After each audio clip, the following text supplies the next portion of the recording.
Oh, cool, bro. All right, all right, all right, all right. First things first. If you're new to the channel, this is what it is. This is what we do. This is what we always do. First, I salute the divinity in you. I respect the divinity in you. All right. Today we have no other than my guy. My guy. I've been waiting for this. I have a Titan on the line, people. I have a Titan with me right now, and it's a privilege and it's a pleasure to introduce none other than John the Organic. Word. Peace, yo. All right, John. Peace, everybody. Peace, God. Peace to all the guys and goddesses. There you go. So, John, take us on the journey. Give us the origin of the name. How'd you get the name? Where are you from? Where does the story begin? All right, my name is John Pitts Jr., my mother name, which is, interesting in itself, which John, John the Baptist in ancient Egypt or ancient Kemet, that's set or on or Setan, where they get Satan from. So I'm being me, you know what I'm saying? Got you. So I kind of understood that about myself, for a long time when I was young, that I came to disrupt traditions. So in that sense, then the name Organic came about later in boxing. My trainer that I had this go around, because I had a boxing experience in my early 20s that I picked up again at 39 and turned pro at 40, which sounds crazy. You know what I'm saying? But my trainer at that time, he gave me the name Mr. Organic because of how I ate, my diet. But when I heard it, I just heard the organic from a whole nother perspective. Not, the diet is great. I like to share that for health purposes. But as being original, being organic, being the first, the black man being God, which is another story when I mentioned the Honorable Elijah Muhammad, who had an effect on me when I was in Christianity, when I moved here, because I'm originally born in Louisville, Kentucky. All right. And I was born deep in the Pentecostal church. So, the PCAF is what my father was raised in. My mother, whose mother was Baptist woman that moved in miracles, felt like she should come into Pentecostalism. So she ended up in the Pentecostal Churches of Apostolic Faith, PCAF, which my mother was raised in. So when they got together, I'm raised in that. And that's all I knew. But when I moved to Atlanta, 13 years old, the first time, in Louisville, they did have the Nation of Islam, small presence. I guess it was left over from Muhammad Ali. But in Atlanta, where I grew up, East Point and then Educator, was a heavy presence with the final call. And them saying the black man is God was like hitting me hard because it was nothing like what I was given. So that's just a part of, when I say the organic, I'm dealing with that part of myself, the original idea of who we are. And dealing with that as being original, organic, untouched, no religion to me. I'm just me. And I feel like that's the black man, black people. When I say the black man, I'm no way singling out the black woman because she is the first part. So when I say the black man, I mean the totality of who we are is the original human on this planet. We're the prototype. So where does religion fit at in your life today? My training, because it's ritual. So religion, I think, is just misunderstood. I don't have anything that I worship or pray to. So my religion is why I box. So it's the training which keeps me in touch with a lot of spiritual practices that I can combine the two. Every time I get in the ring, for instance, I have to allow myself to experience fear. And I do that so that I can increase my power and knowledge and awareness of myself. So I let myself fear death at the moment because of the way the sport is presented. As one of them is considered the most dangerous sport in the world to participate in. So in the training, there's a mode that I have to shift into mentally. This gives me the opportunity to practice certain ancient what they call spiritual practices, but really are mental skills, developing mental skills and strengthening the mind. Mm-hmm. So I use boxing to do that in the gym because, I lost something. Can you still hear me? Yeah, I got you. Okay. So in the gym, I reconnected with, to manifest something or to change, you have to be willing to look bad at it. Mm-hmm. That's why a lot of people don't reach greatness, because they don't want to look like they don't know what they're doing. But anything you endeavor into that's new and different, you have competent ignorance. You go to a new floor, the church used to say a whole new level is a new devil. They had that right, but that's all internal things. Mm-hmm. So there's things about myself I don't know yet, even now in this level of consciousness. So in boxing, which is a sport, and why it's called a sport, and even in business, you can do this. Mm-hmm. But if you understand certain spiritual practices, you can apply it in your business and start manifesting in your business, in your health. But I used it in the sport, is even in the story of Christ and how I applied that to myself in the sport. I lost my first 3, and then on the 4th, fight, I won that, and I used that during that time. I used the story of Christ to keep me in it, and then prophesied my own resurrection. After experiencing my own destruction through 3 losses, I was really considering quitting. Mm-hmm. And then I said, no, this is me, not another person. So I didn't see Jesus as another person. I saw him as me. I said, if that's true, then I have no choice but to win the next one. No choice. It clicked like that. I was like, yo, I went through the process. Okay. So you see, I didn't need to. Yeah. So you see that story, you see the Jesus character, the Jesus persona as yourself. Yeah. Break that down to the beautiful infinite creators out there so they can get a better understanding of what you're saying. Any of these spiritual practices we were given, which is turned into religion because of a misunderstanding of what religion is, just RE. Whenever you see that, it means to repeat it. Mm-hmm. They repeat these cycles or these practices because they understood the cycles of creation, how things come into creation. So we create and then we destroy. Like you said, infinite creators. Mm-hmm. We're always creating and destroying and creating and destroying. So that's called recreating. Mm-hmm. So in that, any of these stories that from ancient Kemet to the Babylonians to any of these Mesopotamians, any of our ancient ancestors, you go to Hawaii, anywhere, all of these stories, which they call mythology to say that it's a myth, all of these spiritual stories and these deities that were created in these stories, which are called gods, and there's gods many. Mm-hmm. All of these gods are nothing but aspects of yourself as it pertains to you creating. So you can identify with Christ within yourself, because that's just it's called Christ consciousness. Facts. That rise from your lower nature, where you just think that you're just a human and you have hunger and desires and you chase those things until you realize, wait, I'm more than that. So then you begin to raise this energy or self-consciousness through awareness.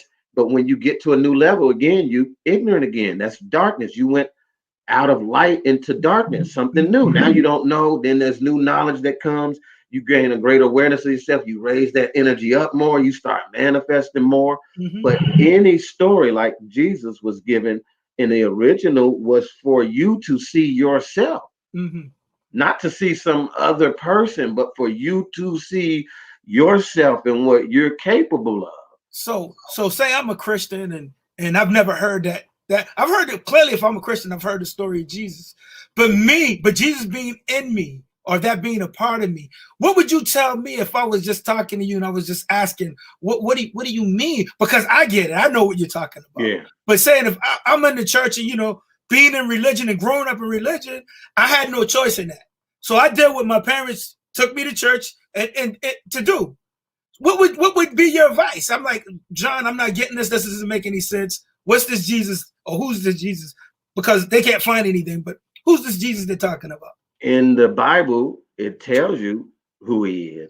So it'll tell you that everything he spoke was a parable. Mm-hmm. That's a code for you. That's a signal. There you go. Everything he said, and it said that nothing that he said was not a parable. It's in the text. I don't know if you know any person, but how can a walking person only speak parables? How, yo? That's not possible. You understand? Facts. I So got then you. he must be a parable. That's a code, but we don't understand symbology. We don't understand symbols that the name Jesus, Yeshua, you got, remember in ancient Kemet, you got Shu, but you got Yahweh. Shu is air, Yahweh is breath. They sing a song, this is the air I breathe. So when God breathed into man, in his nostrils, he had everlasting life. So that breath, who's breathing? Who's doing that? The doctor in the hospital will tell you who God is, because he doesn't pray, God breathe. He spanks the baby on the ass until he breathes, until God breathes, because you have to draw that breath in. And that's a process of raising Christ consciousness in yourself when you become aware that, because we're on autopilot, that you're the one breathing. Even Jesus in the text said, didn't your own books tell you that you are God's? Yeah, facts. Children of the Most High God. Yeah. So when a baby is born in the hospital and they have that breath in them, that basically that's Christ. That's the Creator. Yes, that's the Creator. That's when they become conscious of themselves. So much so the first place they go is home naturally, yo. That circle, that dot in the middle of the circle, which is eternity, which is the nipple of the mother, which she represents the darkness of the universe. That's what she represents. And that baby, when he breathes, he or she is looking for the nipple, yeah. Because he knows, they know once they breathe, everything comes on. They know. We can't articulate it. We're ignorant in that area. Knowing is a inner wisdom, what we call an intuition.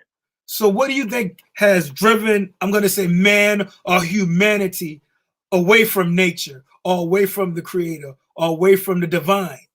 What do you think has brought that separation? This hurts even my own parents' feelings when I have to be honest with it. It's the idea of a Abrahamic faith where he took the son, the promised seed, from the mother and sacrificed him to God. So now children have become sacrifices to God. So we give them away to school, to all different programs naturally because of our what's in our on our motherboard when it comes to divinity or the Creator. Like you said, infinite creator. We don't see ourselves as creator no more because of. And remember, Abraham left his motherland. This is what happened to us. It's just an allegory of what happened to us. We were originally, God was seen as a woman, black woman, holding her son to her nipple. That was the feminine and masculine energy. So we understood that what we called the Creator God was both both feminine first and masculine, because the most ancient part of us is feminine. That's the mother or the womb that gives birth to the son part of us, or the masculine, which is the father. So that father part, we flipped it and put that first, which is out of order. Try to jump your car that way. Try to jump your car that way. Don't ground it first. So you got to start with the feminine. That's all it is. Facts. It's turning your perspective. It's not like women are better than men. No, we're equal. It's the way that energy cycles. When you understand that, you know that how energy moves. You came out of your mother's womb and you turned around to her to go to get the milk that you needed to act out what was already, you knew what you came here to do, obviously, because the first thing you wanted to do was get energy. Yeah. It's called intuition, or that knowing. When we move energy that way, you gain a knowledge of yourself that way. So now, once we embrace this idea, remember, Abraham had to take his son from the mother. And then when he takes this is the birth of secret societies hiding knowledge. So he takes him up to a mountain, which is just the higher consciousness, and he just there sacrifice him to God. And this is entrance into secret societies where men rule over men and say, no, you don't have to do that. I just know you. Can you imagine Because gangs operate like this. Once I know you will shoot somebody in the head for me, I don't need you to do it. Mm-hmm. You're mine now. Yeah. So now Abraham becomes under this new God, which is not a new God, it's a new idea of the creator that spreads over the earth now through war ships. They started fighting wars on the earth. We've seen that with Cain and Abel. It's not two people. This is your lower and higher consciousness at war. That's the beginning of it when you separated God from yourself. Now it's something you have to worship and give sacrifice to. This created an inner struggle. None of this is external. It all happened inside. Now we could be slaves. Now this is a natural way of thinking to you. You're not coming with, no, I got a purpose for being here. That's when we put the womb first. Because you like, no, my mama already told me who I am. And you can't change that. Not that the father doesn't play the same role, it's the order. That's all it is order, yo. So what happened along your journey and on your path that caused you to obtain this esoteric knowledge? Because this is clearly esoteric knowledge. Yeah. The everyday person can't understand this, But what happened along your journey and on your path to even say, hey, take a look at this? I think, how we all had questions in our youth. And over time, that will gets broken to where you stop questioning. I've always, just like now in the boxing ring, been a fighter, yo. So even when I was in the church, there was times where preachers after church would come to my father's house, who was a preacher, and we would just debate, yo, because I wouldn't accept everything. I just couldn't. So I was looked at as a rebel. I was one of the young preachers that was always set down, had a Sunday school class, got the Sunday school class taken away because I would always provoke questioning, which was not allowed. So I would say for me, it began when I set out to do it myself because I had questions that no one was answering. They was shutting them down. The leadership, parents, you don't question God. So it's like, well, if I go do this, it's like the prodigal son. I literally had that experience with my original highest consciousness. Not back to the church like they thought. No, I went back home to me. So there was a time where I went to go pastor on my own. And me and my wife, and at that time, 3 daughters, yo. And I had to learn in time, either I'm manifesting or there's a power outside of me doing it. In that journey, yo, I began to see that it was me. But not only did I see that, I started to see that as I went up the chain of leadership, there were other men that knew it was them too, but they wasn't saying nothing. They knew it was them, yo. They know, like a lot of them guys know, yo. Because the first thing that I did after Carlton Pearson, who I respect to this day, wherever he is in his beliefs, but he played a major role in giving me the courage when he did what he did about heaven and hell, because that was something I didn't believe in anyway. So that made it a little easier for me because it was like, oh, this is Carlton Pearson's way. So it started there with me. There's no heaven, there's no hell. And I had an apostle that ordained me. He was ordained apostle that while he was alive, it was hard for me to say I didn't believe in that God anymore. It's hard because I didn't want to tarnish him. And then he passed and I just went on, because at that time when I told him where I was, he said, well, let me tell you this. Pull that brick out that wall. The whole wall's going to fall. And you got to make sure you're ready for what you're going to see on the other side of it. And I was like, wow. Because I told him I'm having a hard time. He gave me books by people who were into mentalism that I started, Reverend Ike. Yeah, facts. And there's another white guy that Reverend Ike was studied from. Was it Neville? Was it Neville Goddard? Neville Goddard. Yeah, Neville Goddard. Yeah, he gave me these books, man, that started to provoke thought. And so when I came back to him about this external God, he didn't say yay or nay. He just said, once you pull that brick, you better be ready, yo, for what you're going to see behind that wall, which after he passed, I found out was me. The first thing that happened after I pulled that brick was darkness, not light. Mm-hmm. And we talked on earlier about the dark journey of the soul. That was the beginning for me, yo. Mm-hmm. Was when I said, because I started the church, I got ordained an apostle. I started, I had bishops show me their closets of gators. Mm-hmm. Was you hurt or was you disappointed when you got to that point and you felt like the Wizard of Oz? It was like you pulled back the curtain. Exactly. These men that I saw as giants, and I don't care.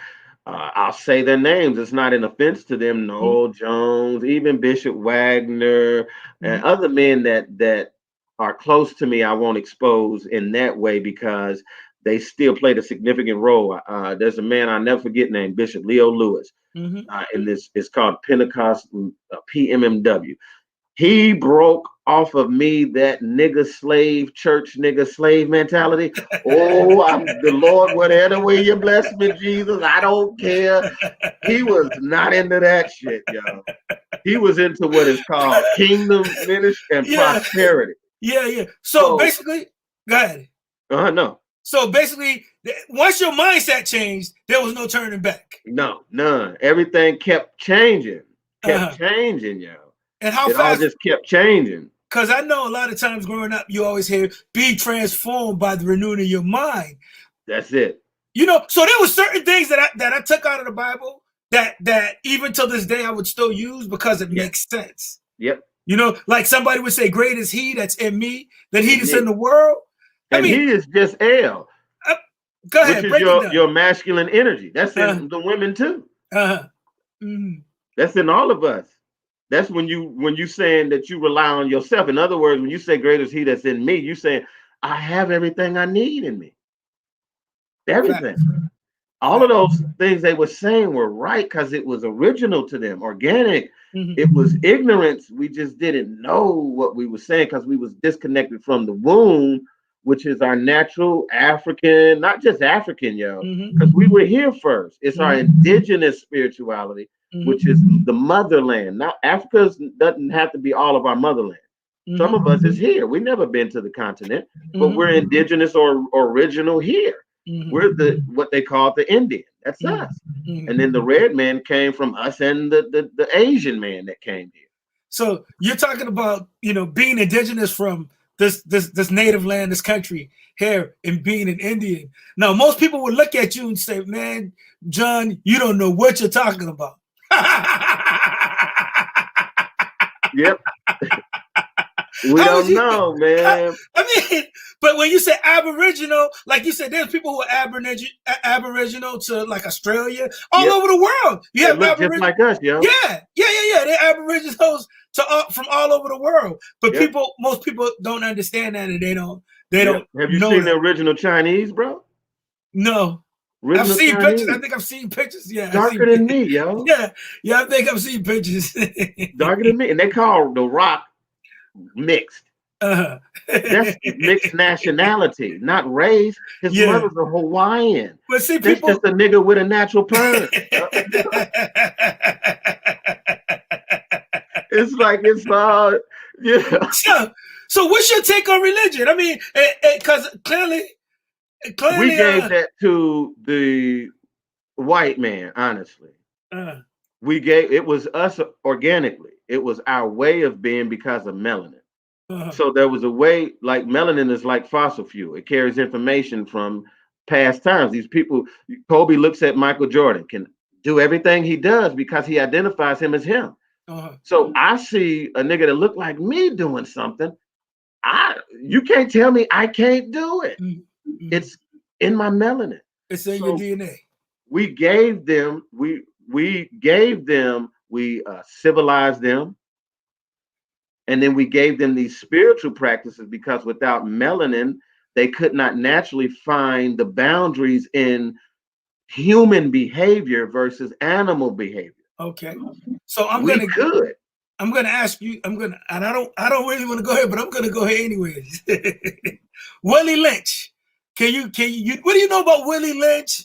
And what could you say about Willie Lynch? Because clearly, even in the society, even as we go forth today, I mean, even in the future, it still has a big effect on the society as a whole. And most people don't even know who Willie Lynch is. Yeah. You know, I don't care what race, what nationality, whatever you are, Willie Lynch has definitely played a big part in today's society. The guy who wrote it is a doctor from Africa who studies the slaves and the slave masters. Mm-hmm. And he just like Dr. Francis Quest Welsing diagnosed the white man's psyche with something called white supremacy. Mm. We took that on and made it a condition for ourselves. Mm-hmm. The same thing with Willie Lynch, yo. When he died, he really wrote up a I forgot his name, got to look it up. And the Nation of Islam says it doesn't matter whether those are literal stories or not, they still are true. So there are principles to it. He's breaking down our psychology that allowed us to be slaves and how that was done on the plantation over time. That just like we're talking about these different nationalities and people saying you're mixed, it's from Willie Lynch. So now you see a Portuguese, an original Portuguese, and you don't, because they're as light as Phil Valentine and got wavy hair, they're just as melanated as you. Their features are the same as yours. You feel what I'm saying? Because from the black, or within Africa, where we were centralized, when this was like an island, which they call Pangea or Asia Minor, before the continental drifts into 7 continents, you got 7 chakras. Because as within, so without, as above, so below. So these continents breaking up are breaking down these ideas of chakras within ourselves. So it's all the same aspect of myself. All of these continents, we were already in these different places. As we space out, the phenotype shifts because of the climate and the position. Over time, we lost the knowledge of the fact that we're one people. So now when you come in with religion, which he even deals with in Willie Lynch, now you separating the people. You see a Puerto Rican like Rosie Perez or Fat Joe, and you think they're not black. They are original to Puerto Rico. They're original to Jamaica and these islands. They were colonized. And then by being separated over time, we are with our group all the time, we concentrate features, which really weakens the DNA. So in the Willie Lynch letters, he's talking about this it's a coded genetic experiment that was done on a plantation. The experiment didn't have to be done in the lab because he's showing you the psychological tools that were used to enslave us, made you think you were different. You could be, remember Hotel Rwanda? They are in the family, but one is lighter and got a different nose. Oh, I'm a Tutsi. You're a Wutsu. And then the African Americans would be like, that's so stupid. I'm a blood. You're a Crib. Oh, we do it everywhere, because we were disconnected from our own identity. So the power of Willie Lynch was to show us that, as organic, as original people, this spiritual, original African spirituality we were given kept us, the drum patterns. When we came together, that's why they outlawed the drums, voodoo, and all of that on the plantation, because that always kept us connected, like DNA. That once you hear, let a Hawaiian play a drum, you know that's a Negro. You know it. A Puerto Rican, you know it. You see yourself in them, unless you're bound by this, which is the Willie Lynch, to create the idea that the darker you are, the least, and the lighter you are, the better. And then now when they mix in, which is a genetic experiment, when they mix in, because the baby's going to have a melanin deficiency, we'll make that a seat of whatever you want to call it, of being better, a higher class, based off of the psychology. First, they had to work in us that idea before mixing in. They had to make us think that, because what did they say about the mixed slave? It wasn't a mixed white person. It was a new slave called mulatto. It was another person to the workforce. Yes, basically, they didn't keep them as their own children because they understood the genetics. No, this is just a nigga with a deficiency, but I can use them in this way. So and they did that. So where, I know you used to be a former preacher, right? So where does love fit in all this? You know what I mean? I know we're here right now, and you know, and I know some of the most compassionate, some of the most loving people. Like when I say we're infinite creators, I can't tell you who you are. You know what I mean? I can only put it out there. You have to figure it out. But I want to know, where does love fit at in the grand scheme of things?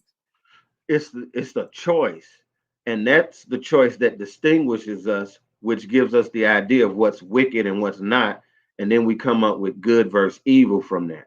Because every being here that's conscious of the fact that they're infinite creators is not all operating in the vibration and frequency of love. So when you go up the chakras, the first three in the Nation of Islam considered your lower three devils. The heart is the center point before you got the three higher chakras that take you to the crown chakra, which is your highest consciousness. But to ever reach there, you have to go through the heart, which is self-love. And once you love yourself, you can love others as yourself. Like when you say you recognize the divinity in everyone, they say, Namaste, I recognize the God in you. That means if I'm God, I see myself, you as me, because you're really just a mirror to me. So now if I love myself, I can only love you because whatever you're reflecting is me. Whether it makes me uncomfortable or not is another question. But if you're reflecting me, I have to love all aspects of myself, even that. What do they say in the church, that the body part, you can't say you don't need the toe, but there's parts of you that is not glamorous. So we talk about the lower chakra, which is red. In our society, we created the red light district. It's for the lower chakra. So there's a way to operate where you can embrace all aspects of yourself, but it was done out of chaos. Creation is ordering chaos, not just being in a state of chaos, but ordering, which is where they get the 7 candles of God, the 7 spirits of God, your 7 chakras. You align in these chakras. The fourth one, or the center point of the 7, is the heart. So in order to really manifest here in a way that is infinite, you have to go through love. Now you can choose not to, because you can create and not create in love, because there's those that have a higher level of consciousness than others, but they're not operating from the crown chakra. They're operating from the red or the lower chakra, which is Saturn energy, the red planet, or Saturn alien, where they get Satan from. So they'll say that you're satanic. That's people who are conscious. Now, and I'm not saying that because I'll call myself Satan because I know what Set is. But there's those who know, but they use it to the ignorant. They'll say that I'm Satan for those that think that it's good and evil because they can keep them asleep. But they have the same consciousness we do. They had to go through loving themselves like we do, but they made a choice when it came to creating to say, I'm not going to create through that. That's what creates the idea of their being. This is the universe. So what seems to be an opposition, you have to bring balance or unify that opposition. When you do that, you're above being God. That's why I call myself a Titan. So the people on the God level will operate like that. They'll use these mental powers to keep others ignorant and operate in a way where you can't hide, like we talked earlier. There's nothing hidden. So they keep, through secret societies, they keep the knowledge. You feel what I'm saying? They keep that knowledge and keep people ignorant, but they know what we know, They just don't love. They choose not to operate in love. But if you choose not to, everything that goes around comes back around. So that energy you put out, either they're infantile souls, baby souls that haven't learned that through cycling yet, that, okay, you can operate this way all you want, but it's going to come back. Even Jesus told them, in this life and the next. Jesus told them this in the Bible, but they don't want to embrace reincarnation yet. So I was going to ask you that. What's your take on reincarnation? It's a washing machine, You put clothes in a washing machine, it goes through a cycle, it spins. So your energy, some of us choose to come here to get dirty. That's why you better focus on yourself. And the Bible tells you save yourself. So I'm not with trying to save the planet and everybody. No, you get this consciousness and knowledge for yourself, because some people, unaware to their human consciousness, have chosen to go because they If you've done dirt, then how you got to go through the cycle where you experience that energy back. So we'll try to keep people from going through what they must go through to even clean that off. Because they abused and harmed and brought pain to someone else. Now, when it's on them, their family's like, no, Jesus, no, God, no, no, no, yes. You just don't know because you're not in tune with your old spiritual sciences no more. You only praying. You don't work the stuff you used to know where the old mother would say, nah, they have to go through this. This is from a past life. So they would tap into the Akashic records and be able to tell the family, hey, you got to let this cycle run through. This is energy that all the energy you put out, you better know in this life or in the next, that energy is coming back on you. So for a lot of the higher souls that are called light beings or ascended masters, it's because they've reached that consciousness where if I'm gonna create here, I'm gonna create in love, because then that's all I'm gonna get back. That's all that's gonna return to me is love. So you choose. That don't mean that it says the tree of the knowledge of good and evil. Because if you know that, then you're like who? God. So there's people that's working in evil. That's God, though. They're God. They have that conscience. They know they met, but they're doing it through wicked. Remember, evil is lived backwards. That's all it is. It's to reverse the polarity or to flip the energy to move it at opposite of its original way. So when you call something wicked, what is that? Two sticks or two lines, like a wicker basket. You twist those sticks. What is wicked? Taking two lines, you're twisting it. They're twisted by choice, though. Look at Biden, who he got over health. A transgender, that's twisted. Not to judge a homosexual who chooses that as an adult, but you're a man. I would rather respect the man that says, hey, John, I like men. I'm a man and I like men. Grown men. I got to respect his choice like he respects mine. If you love it, I like it. Be you. But this altering of nature and the abuse of others is wicked and twisted. So there's this agenda to go forth to bring you out of love, which begins with self, yo. So what's your take on the afterlife? Because being a former preacher or pastor, clearly you had to you had to sell people on the afterlife. So now you're telling me about reincarnation, but at some point you got to accept Jesus as your Lord and Savior in order to get to heaven, because you a sinner. All right? You're not even worthy. You're not even worthy. So now you tell me how you basically got people to, be converted. How'd you get people to repent and accept Jesus as their Lord and Savior? Yeah. At one time I pushed that idea and I pushed that message until I realized, because it took a guy named Bobby Hemmett to say, how dare a nigga believe he can die and go to hell living in hell? And it shook me. And I was in the mythology of Dante's Inferno. And then I was in the symbology and I started to see the symbols instead of the story and realized this is the afterlife. We're not in living here. This is not living. This is the afterlife. After this is life. That's why you better so-called get it now. So the urgency that they have is not wrong. What they're feeling is not wrong. It's that they were ignorant. So they're telling you got to get saved with Jesus. And they're really telling you need to wake up to your highest consciousness so that when you so-called die, which is not death, because the womb is the grave. The grave and the womb is the same size. So guess what? If you can be buried, then you ain't living. If you can be buried, you're not living, you're dead. When you're buried, you're born out of a womb. Now, the trick is they tell you to go to the light when you die.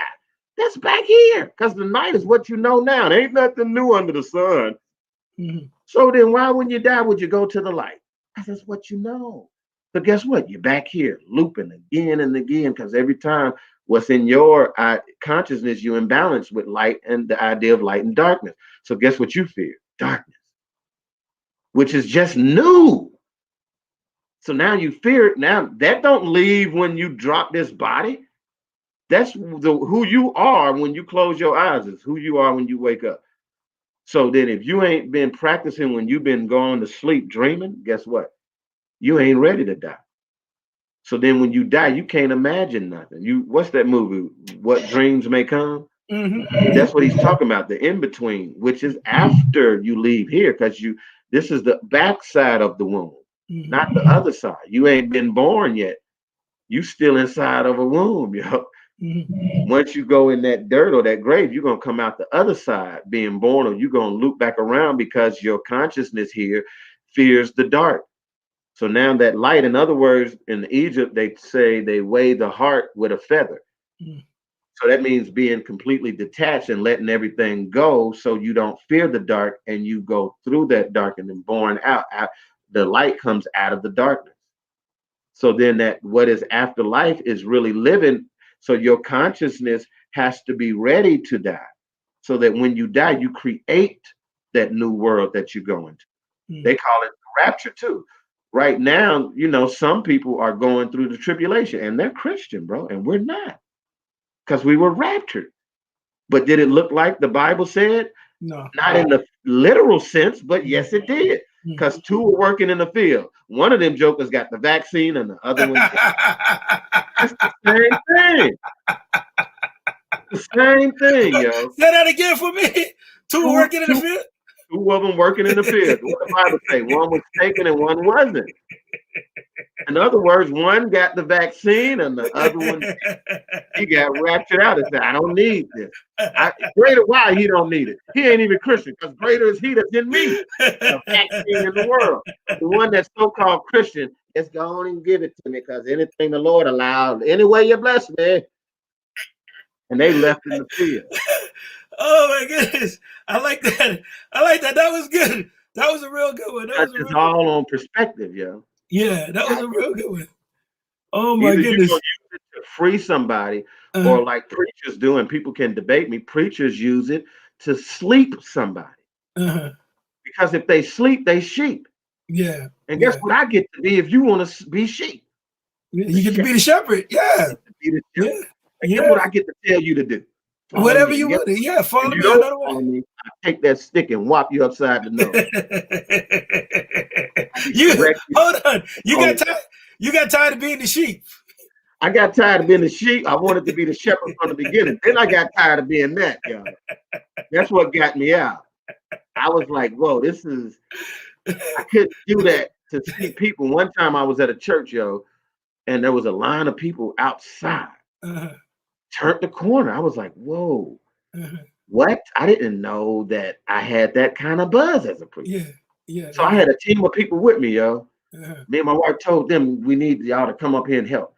They came up to help pray. The lady comes down and says, hey, the people are saying they didn't come all the way here for them to pray for them. They came here for you to pray for them. Yo.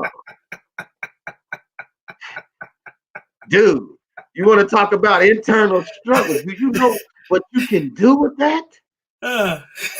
Tell they all came for me?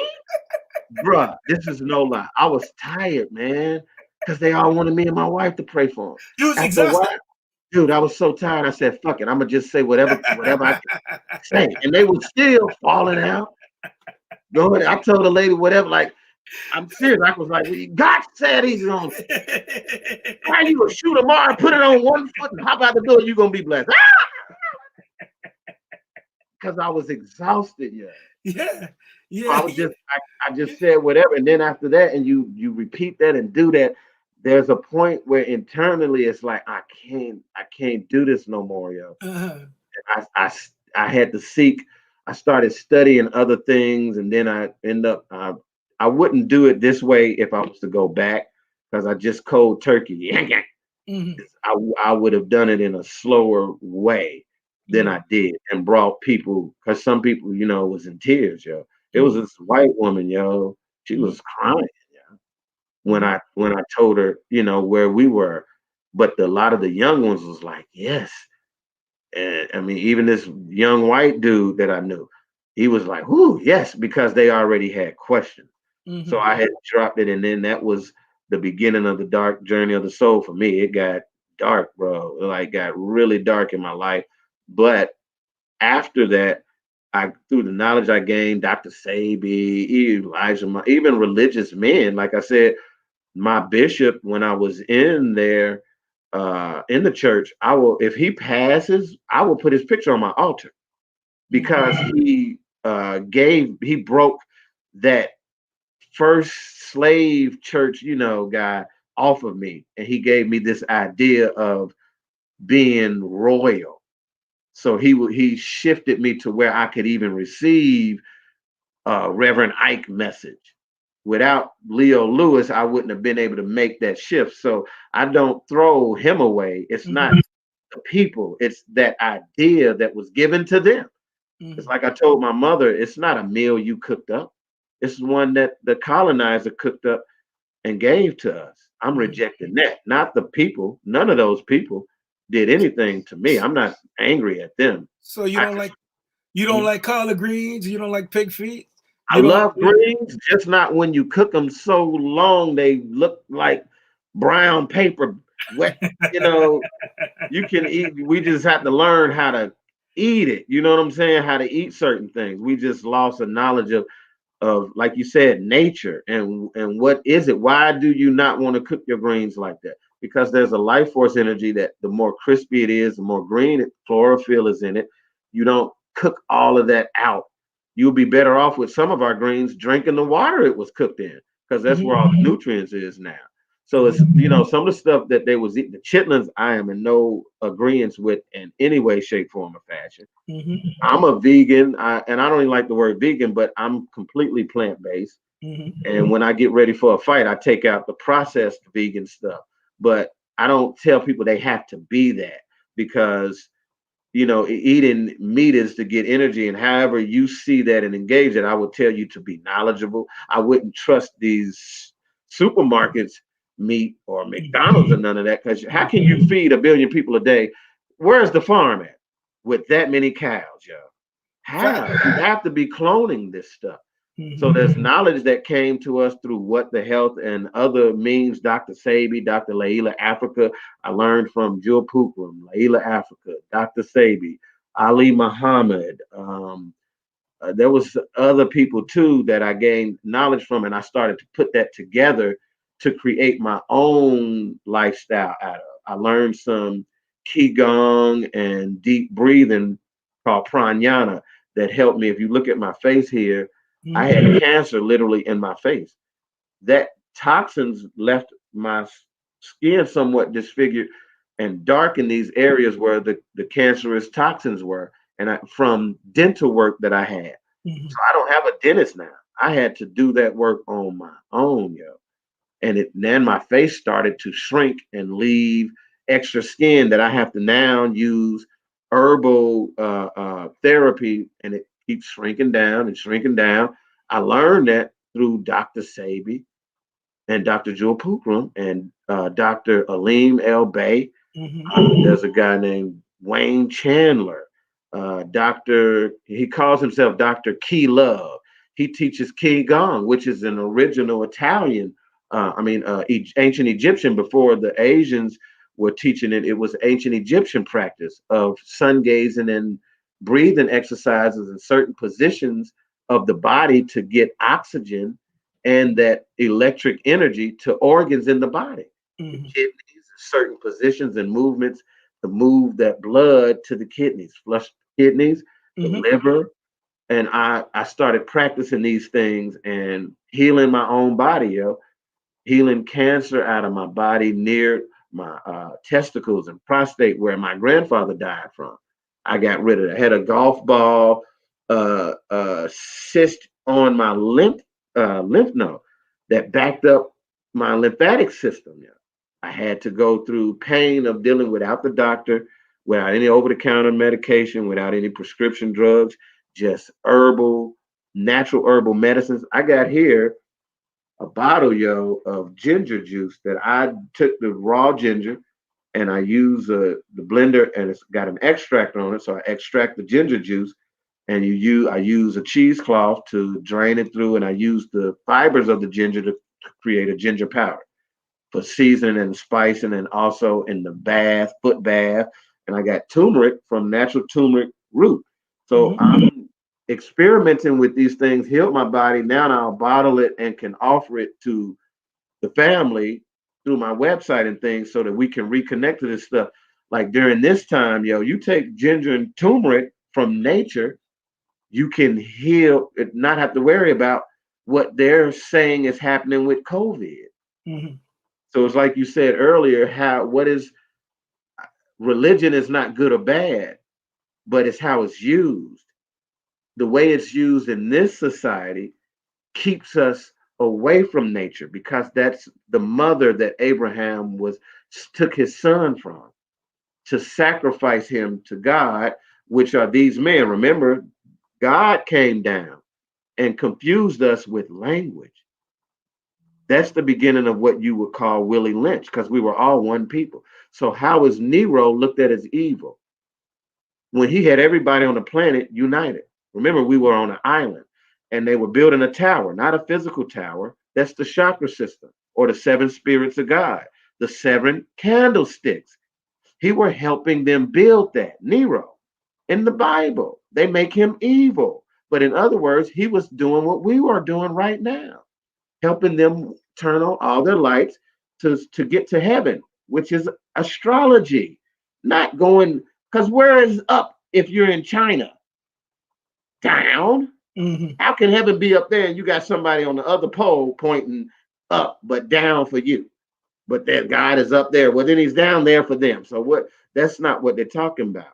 When you get on this tower, you understand the stars, you understand the cosmos. You're no longer down here looking up like, wow, I'm under that. You look down on it. So our ancestors put it on paper. Mm-hmm. They wrote down your birthday and all of this knowledge that came from the darkness or the mother energy, what they made evil.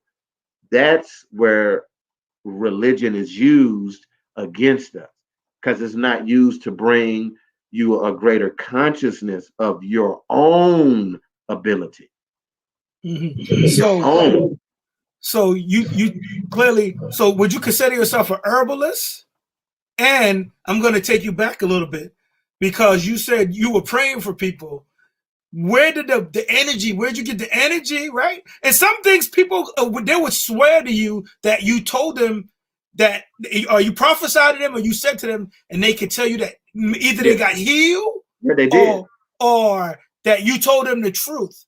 Yep. Okay. So where did this power come from? How do you explain the unexplainable? How do you explain the energy, that force, that prana, that life force? How do you explain them being of one mind, or being, on accord with you? Excellent question, because I get that from people a lot. Like, but when because I'm so disappointed God used you in such a mighty way. When you prayed for me, I was healed. And I'm like, I know you were. When you prophesied to me, it was right on. I know it was. But it was you that I was feeding off of, that I was pulling the energy from, because you were giving it away. You didn't go within. It came out from you, but you were feeding it. Oh, God, help me, help me, help me. Now that God is out there, guess what? Any nigga can do. Stand in the role as God and say what? I am a mediator between you and God. I didn't see it that way at the time, but that's what I was doing, playing the role. Remember, every external thing is just mirroring you. So since they refuse to identify with that reflection of themselves, remember Moses on the mountain, he has to do what when he comes down? He has to veil his face. That's all they're talking about. That consciousness of self is like a light that's too bright. So when you tell them that bright light you think is God is you. Mm-hmm. No, guess what Moses would do? Well, it's me. So they call that the veil. And they tell you can't go there. I did not know that was the role that I was playing to people, because they didn't need me. Maybe temporarily, and that's okay. But at some point, in order to make that beneficial to them, I should have brought them to the knowledge that the only reason I could tell you that was because you were giving me that energy. So people give their energy away. That's basically what you're telling me. Yeah. And I was being a vampire and didn't even know it. You was a vampire? You sucking the energy up? Didn't even know it. Didn't know. So that statement, when they say my people suffer or they perish for lack of knowledge. Lack of knowledge. And then all you're getting, get what? Understanding. But what do black people love to be with God? In awe all the time. I'm so in awe. I don't know how he did it, but he did. But your own book, Bible tell you to get an understanding. Why? There's nothing wrong with being a child of God. But when are you going to be God? When are you going to grow up? Imagine you wanting your kids to always be children. No, that can't happen. No. So if you have a God that's a parent, then you were born to be God. So you may see it that way in the beginning, and that's okay. That's all right. Because but eventually you should see that is to inspire you as a place to reach. I'm a child of God. Then there must be something called Godhood. Facts. Or Christ consciousness. Facts. That's the story of Jesus. But some people can't accept that. No, because that light is too bright. It's responsibility as well. Yes. And we fear responsibility, especially the nigga. Because to whom much is given, what? Much is expected. So what did Elijah Muhammad say? Everybody want to be a nigga but the nigga. Yeah, everybody want to be. Everybody wants your melody. Bobby Hemmett said that's the worst invention ever made. Yep. Because the nigga is the naga that don't want to be one. You know? Yeah, yeah. So that's the house slave. Yeah. So talk to me about the mind. Talk to me about the power, how powerful the mind is. Tell me about, because we keep on talking about consciousness. Everybody has consciousness, and I know like the spirit is the mind. So just talk to me a little bit about the mind. The mind in ancient Kemet, when you go into the temple, before you get to all the so-called what they call mystery school, or the mysteries, which is nothing but what is not physical, but is responsible for it. It's responsible for everything physical. They call that mystery or mystical, metaphysical. It's beyond the physical. It's the first part. So that is the mind. So they tell you the mind is all and the universe is mental. Before you get any of this knowledge. Why? Because in all you're getting, you got to get an understanding to where you're not in awe of it. So what is that greater understanding? To know God, the man that knows himself knows God. So God, G-O-D, is D-O-G, the dog chasing his own tail. So to look for God is to chase your own tail, the back part of yourself, which is where you come from.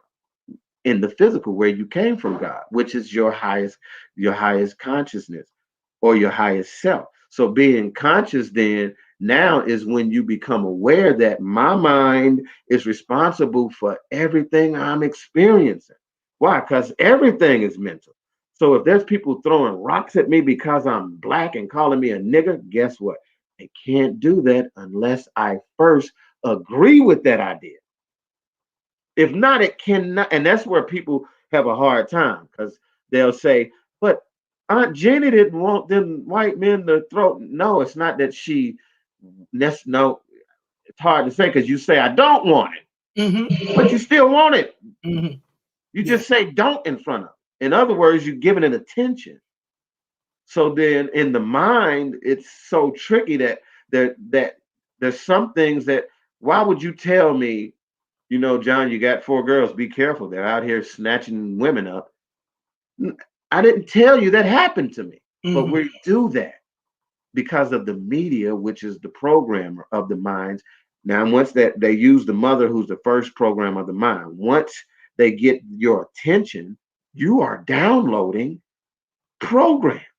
And because you think it's just entertainment instead of entrainment, you think that you're not paying attention to the language of the mind, which is symbols. Now, symbols in these TV shows become archetypes or roles. So they write a script or a prescription, and you take that. But they have to get a cast, like casting a spell. So they pick a cast to act out this prescription for you to take, which is a script. He writes down all my scriptions. It's not, no, he's not in the room. He's not. they're singing this and that's not true because they're going to a doctor to take the prescription and they'll tell you that it was Jesus. If so, then you would never take a written prescription to any doctor because that was your script. But then they replace your original script, which is greater is he that is within me, which is manifest through nature. They replace that script with written scripts or someone else's ideas that is implanted into your mind now. You need to come up with your own ideas. The mind is that powerful. And when you come up with your own ideas for yourself, those things manifest. There's not one world here. You have a world, I have a world, your neighbor has a world. Some of you live next door to people that live in a whole nother world. Facts. And y'all live right next door, yeah. There's people, one where we were living, they would say to us, did y'all, you know that like just over the block, the next block the other day, someone got shot and robbed. Oh, I didn't know that. Didn't even want to. So I don't give it no attention. They want to go into conversation. I don't be like, oh my God, people are crazy. We need to get burglar alarms. We need to put rails on our windows. Now I'm manifesting and drawing and pulling it to myself through agreement. This is all done in the mind. So the power of life and death is in the tongue, which is attached to the mind, which is the strongest. Like it's either your strongest tool or resource or your very own enemy. Because once you speak it out, you have established what was here. You need to take more time and process it here. Because once you speak it, you solidify it. And then you got to undo that because it's you bringing forth what's here.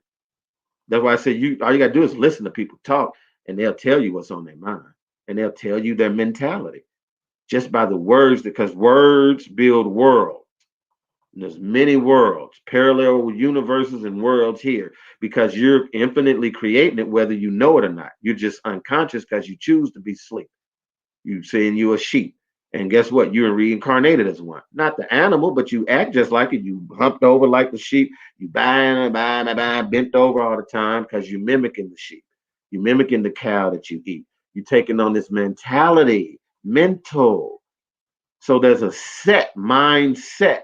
Once your mind is set on something, that's it. It's going to manifest. And it might not be an object. It might just be a series of experiences. But your mind is set on it. And you say, no, John, how? Because every time it happens, guess what? You're like, see, it always happens to me. What did I tell you, John? And I say, I know. Of course it does. You're saying it. Say something different. But if they don't change this, they won't say nothing different. Facts. I know that there's like 9 realms of awareness, 9 realms of consciousness. Do you think people get stuck on a certain level, and why do you think that happens? Because for on my journey, there were things that came into my realm of, let's say, truth or knowledge, and I accepted it, but then I had to like grow, and I had to outgrow it. And I'm not saying that those truths aren't still there, but I just don't dwell on them, and I move forward. Yeah, you know what I'm saying? Because it's called ascension. That's you ascending, or which is expansion. It's all the same thing because all of these are just metaphors. Like you're not literally floating up into the sky. Like Jesus is not coming back on a cloud. The ascension process is you in your consciousness. So to whom much is given, much is required. So with this comes a responsibility that many people don't want to take, because as you go to these higher levels of consciousness or awareness, then there's no other, you're not a victim anymore at some point. We are victimized at one point in time by our experience, but it's only because of our ignorance. Once you reach a certain level of consciousness as you're ascending, you realize that was all due to me. And many people get stuck there because that means there's no one to blame anymore. I can't say, well, I'm right here because the man won't give me an opportunity to show how great I am. Not when you hear that don't make sense to you no more. That don't even make sense to you no more. But that person really means that. They're not trying to make excuses. That's where they stop. You can give them knowledge. Black people did this and did that. Yes, we did. And that starts in the root chakra, and you identify with that and you get your identity, and they like, yes. So then you talk about, okay, then how is the white man oppressing us? No, brother, he is. He is. Black power. Wait, you're saying black power. So then he can't be oppressing you. I'm not walking with this nigga no more. Take my black fist somewhere else. They don't want to leave that because they feel that he's oppressing you. Pretty soon you're like, the white man ain't oppressing me. I'm agreeing with stupid ideas. And you raise up, and first you're competently ignorant because you step into darkness. You don't. Now it's like, okay, then I'm doing this. I don't know what to do then. How do I change that? Guess what? Your higher self. Glad you asked. Now you're attracting to yourself knowledge because that's wisdom to say, I don't know what to do. Where do I go from here? But you may call it prayer, but you're speaking to yourself. Now the vibration changes. That's why it's key to know that you're the creator so that you can vibrate on that frequency of creating. And now when you say, I don't know what to do here, I need knowledge. Guess what's going to happen? Somebody going to tell you about a book. You start attracting books. You start reading it. You're like, whoa, I can do that. I didn't now that but guess what? Moral responsibility. Because that means then if I'm living in an uncomfortable state, ain't nobody to blame. Now I have to change my mind. And that's work. Because you automatically saying shit that's fighting against you. I had my little girls, we used to keep rubber bands on our wrists. And they would pop it when they say stuff that was contrary to their own belief system about themselves. Oh man, I'm not good at then they sister say, yo, they got to pull that rubber band because trauma plays a role in creating this mentality. So they use trauma and they use symbols. So through trauma, we have traumatic experiences can keep us from growing in consciousness because we get blocked by this. So we create a trauma through the rubber band pop, which worked. Because guess what? Your mind starts saying, oh my God, I don't want to say that no more. And then you stop saying it. But that's the real work that many people don't want to do. They'll say, no, Jesus, take the wheel. Take the wheel. I don't want to drive on this street. That's John, too much. What do you think would happen if humanity raises its level of consciousness? If humanity raises its level of consciousness, where do you think this world would be? Like I said at the beginning, it's the universe. So you got to unite what it appears to be in opposition. And that bothers a lot of Black people who it's like, well, then if you feel that white people are in opposition, then do what our ancestors did at the time of what they call paradise. Bring them into balance. Civilize them. Stop. How dare, these Black people today, they got preachers that are white. And I don't hate white people, but I understand that they're not been on this planet long enough to give melanated people a direction and spirituality. They haven't cycled enough to gain that understanding of things. So they take spiritual principles and make them weird commercial things. Come to the yoga shop. They commercialize it because they think in monetization. I heard you just said, well, you don't have nothing against white people. You don't dislike white people. Yeah. So what would you say to somebody who said, well, sound like you got a problem with white folks? What would you say to that? I have a bigger problem with Black people because we're the one with the juice. We have the melanin, which is the fossil fuel. So we're the source. And they know that's true because they say it. We built this country. So they're agreeing with me. It was built on the back of our ancestors. DC, we built everything. They're proud of that. So then it tells you something. Our ancestors civilized them in Europe, Ireland. But when you start talking about certain things like that and the information, what are some of these places that you found that type of information? Because not everybody's going to be receptive of that information or of that knowledge. You got people like John Henry Clark, Dr. Ben Jochannan. They came before Columbus. I can't believe I forgot his name. And that was one of the early books. Yeah, I got it. I know what you're talking about. Came before Columbus. And he has a very European name, Ivan van Sertima. And they came, and other books that he got. Dr. Edward Bruce Bynum got a book called Dark Light Consciousness. And these things will break down to you. Not see, Dr. Bruce Bynum will deal with the metaphysics of who we are in being the dark light people and why they made darkness evil to you, because all your spiritual systems that were given to you have been made religions. Voodoo is not the original Vodun, it's a religion now with external gods instead of these being aspects of yourself. So remember those names: Dr. Edward Bruce Bynum, John Henry Clark. And that is when you start with John Henry Clark and other scholars like Ivan Van Sertima and Dr. Ben, it's going to give you a foundation, but it's not necessarily spiritual. So you couple that spiritual with the metaphysics of Dr. Bruce Bynum and others that'll tell you why, what were we acting out when we were doing that? Something in the stars or something within, which is both. We were acting out physically on this planet, what was going on in the body. So they studied us and understood the body. They're a later appearance on the planet, yo. They've been here no more than 10,000 years. We've been here for millions. So junk DNA.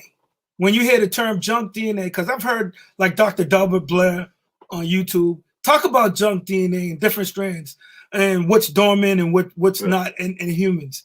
What can you tell us about junk DNA? That dormant DNA they call junk because that's what they put to sleep when they gave us their God. So those things, just like your pineal gland being calcified from the calcium buildup, which is like you becoming a stone in ancient Egypt, like you being a statue. So you took a process to start shutting down lights that were all on at one time, and now you only got 10%, which is the brain stem. The brain stem. We don't even activate the higher, and Joel Pukram is a good one to go to for information on that. The circuits of the brain, which is reflecting the DNA that you have activated. You can't open certain neural pathways if you haven't activated certain codons in the DNA that have been put to sleep or lie dormant, which is because certain glands have been calcified. And then you go to the doctor and say you got blood clots and there's blockage. And that blockage is hard because the calcium buildup is reflecting what's going on in the mind, which is reflected in the organs and in the body. So then when to reverse that, back to what we were saying, you go back to the mind first. And when you change all of that stuff, you will change everything. So when we see who we are and what we've done as a people, we identify that. And back to what you were saying originally, to get all humanity, which includes white people, which in some teachings say that we did this. So it was altering DNA. So back in their Bible, they got something called leprosy, which is the first appearance of albinoism. Not the albinoism today. This is a diluted version. The first was the melanin rescinding and leaving these patches on your body. The Bible called leprosy. Why? Because when you behaved in a manner that was contrary to who you were, your melanin, which is there at that time in our highest state as a reflection of your consciousness of self. So when you violating yourself and others, then it was exposed in what they call leprosy. It's in the Bible. And it tells it was white and all of this other stuff. So then to cure that, we had people taken out of the camps, and this was to come to themselves. So then they were in the colder regions. So that if you regained your melanin through this process there, you had to be really on your shit. But instead, some of them went into caves. This took the DNA into a further dormant state, and they through incest in these caves. This is another genetic type experience where you get Jacob in the Bible, Yaqub in Islam, and these are all metaphors of what was happening on the planet, either coerced by others or just a happening that we were doing. We were behaving this way. So that's the first genetic experience to shut down DNA. This is how the white body was born. Now, notice I said body because it has to house a spirit, but where'd the spirit come from? The soul, the original soul, which is soul one, solar, one sun soul that we all come from. They at one time were black. And through reincarnation, some of them even today, through secret societies like Freemasonry and others, not saying that Masonry is evil in its nature, it's neutral, it's how you use it. But through a lot of these secret societies, they professionally practice reincarnation, and why they embrace incest, because that even shuts down certain DNA. So then now you left with 10%, and now that body can bring forth a lower vibration. So they brought that black woman to that state to misuse her body so that they can bring in other genetics through the animals. Now, many say that this was done through experimentation or literally them being with animals. I don't know what there, but I look at both of those theories and I just get what it is. That don't either, both of them are still symbols. So somehow in these caves and our bodies being, they became, gave birth to the white man, and over thousands of years of this behavior, they was covering themselves with manure, practicing incest, because they had detached from the original or nature. They're hiding from the sun. They come out and hunt animals and take them back in and eat them. You know what I'm saying? And they created a mentality and a behavior that leads to white supremacy, to preserve the idea of being white in the body. But that's only a mindset, though. Yes. And that's carried on through reincarnation because the DNA is shut down. So then you come, like Bobby Hemmett said, you have got the dumb baby brain again. So you don't, you have no, you not only the memories, you starting over, you don't have any past life memories now. And without that melanin, you don't have access to it. Do you think everybody comes back here with mush brains? Or you think some people come back on a different level of consciousness? Yeah, some do, because of either they chose to come back, and that's where you get the Christ seed from, is those who chose to be black sheep in their family and be the Christ light. We chose that. So we might be the first one to wake up in our family, and like Jesus when he was out doing his ministry, his mother and brothers and sisters came and said, "Yo, you got to come home." And he said, "Well, who is my family?" Because he was seeing, first of all, we all one blood, even the white man. Even the white man. But he has a body that is deficient, which gave the ability, those were the first slaves. But if you say that, see, now you're talking about white people being the first slaves. Now you say that, and some people would look at you like, come on, what are you talking about? Slavics. Yeah, but people would look at you and say, what are you talking about, John Organic? What did we say earlier? The energy you put out comes right back around. Yeah. And why you got to free yourself from victimhood, because you're saying niggas shouldn't be going through this. Or should they? What did we do first to ourselves, which gave way for us to do to the white man? Because we had to do it to ourselves first. But you never hear them talk about the Arab slavery. You never talk. You never hear anything about that at all. Yep. And I wonder why we never hear about it. Yep. But not only that, what's your take on, let's say, angels or different beings? Yeah. In another realm, who maybe have assisted humanity in reaching a certain, even where we are today. Yeah. Because yes, and it's us. Just like here, you will meet somebody look just like you, but every brother ain't a brother. But he looked like you, and he come from the same thing from you, and we come from these realms. And just like here, there's people working in secret societies to keep the majority dumb, deaf, dumb, and blind. So on that side, because remember, when you don't die, you just, when you close your eyes, just like you close your eyes, is you and your thoughts. It's the same in this higher realm, and you have to have consciousness of self in these realms, or because it's the same working of energy. So if you can't, you die here, and I hate to say this because this can hurt people's feelings. I'm not putting any emotions on this, but if you die of a disease that don't exist, you're not ready to go to the other side. And there are consciousness, because remember I said earlier, just because they know what we know don't mean they choose to operate in love. So then, yeah, there's people being fed from higher realms of consciousness information that is given to keep people suppressed here, because they're building a society like vampire, and I said earlier, to not utilize their own energy. Like I tell people, if you go to sleep tired, you're not using your energy right. And then you're gonna wake up tired because you're not learning how to use and cycle your energy within yourself. You're always giving it away. Then you die, you sleep exhausted. Guess what you're gonna do? Die exhausted. And now when you leave, and there's people that's saying, go toward the light, go toward, and they in your family. Your Uncle Jimmy, your alcoholic uncle, telling you to go toward the light. Why? He's in your DNA. What does he want to do? He want to drink, baby. And he know if your ignorant ass come back, you gonna drink. Mm-hmm. And he's in your DNA. So when you go back to the light, you're coming right back here. You're coming right back, and you can't get out. And because we've been broken down genetically, and then you talked about those codons being off,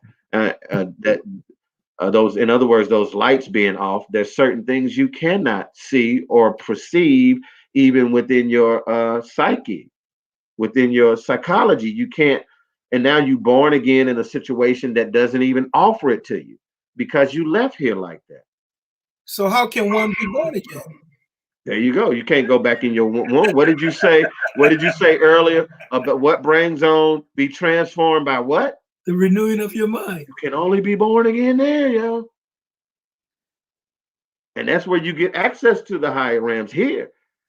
And you got to have a vivid imagination. So is this one big trick to keep people in a state of denial or in a state of slumber, I should say? Yeah, where we are, this place, because all of that exists here, because like they not telling you this is hell.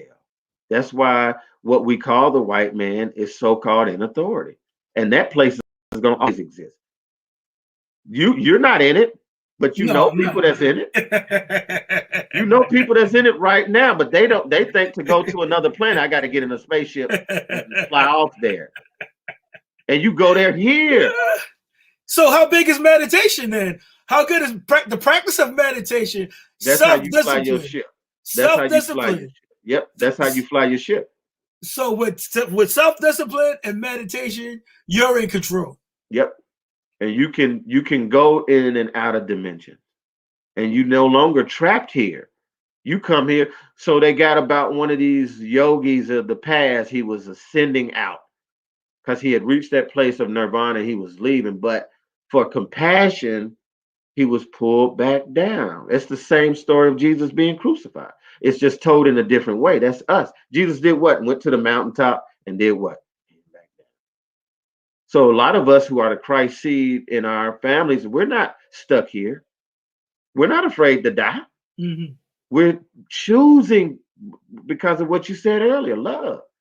I love these crazy retarded niggas because they in my family, because I'm them. I was, doing the same retarded stuff. So I don't hate that part of myself no more. Okay. So when they say be ye separated, come out from among them, who was talking and why were they saying that? It's talking about your mindset and the way that you think. It don't necessarily mean like I don't go ever talk to these people or shake hands with certain. I'm in this world and not of it. So being separate is just like being transformed from your mind. There's people that watch the news now and they believe everything, but I don't. And so I'm separate from them. I don't believe in none. I don't believe none of it. Yeah. Coronavirus. Don't believe none of it. It's not. They're just confusing people to put their attention during this transition period. Remember, it's corona, the eye and the surface of the sun. So there's things that's coded in what they're naming it to keep us distracted so that we stay in a state of fear. Because guess what you're doing? You're creating. So in this next phase, which is a new world, a new heaven, and a new earth that their Bible talks about, they're not experiencing it, but we are. And they'll say, how are you experiencing? Because I go outside and do deep breathing exercise with no mask on, and some people look at me like I'm crazy. And we got white folks in our neighborhood. They love no mask, They love being around us with no mask. Because everybody not in that world. Yeah. They separate. They don't watch the news. Mm-hmm.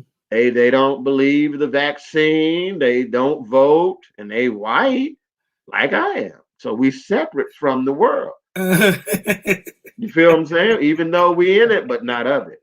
That's No. choice. Yeah, I hear you. I hear you. So basically, whatever you put your attention on and whatever you focus on, that's what you create in your life. Yes, it's expanding, it's growing. You feeding it. That's alchemy. And you said earlier, am I a herbalist? I'm a herbalist, but I would first say an alchemist. I'm into transformation. Yeah, that's creation, always changing. I will never be the same. And as vivid as your imagination is how eternal you are, because you're only going to live according to your ability to recreate yourself. So I'm not ashamed that I was a preacher. I just recreated myself. Mm-hmm. Then I started making music with your boy Thurston. I wouldn't want to start making music with him again because I changed from that and started boxing and went pro at 40. Wow. 40, yo. How'd you do that? Pro. How'd you do that? Take us down that path. How'd you do that? When I first went in the gym, I couldn't do my arms like this, bro.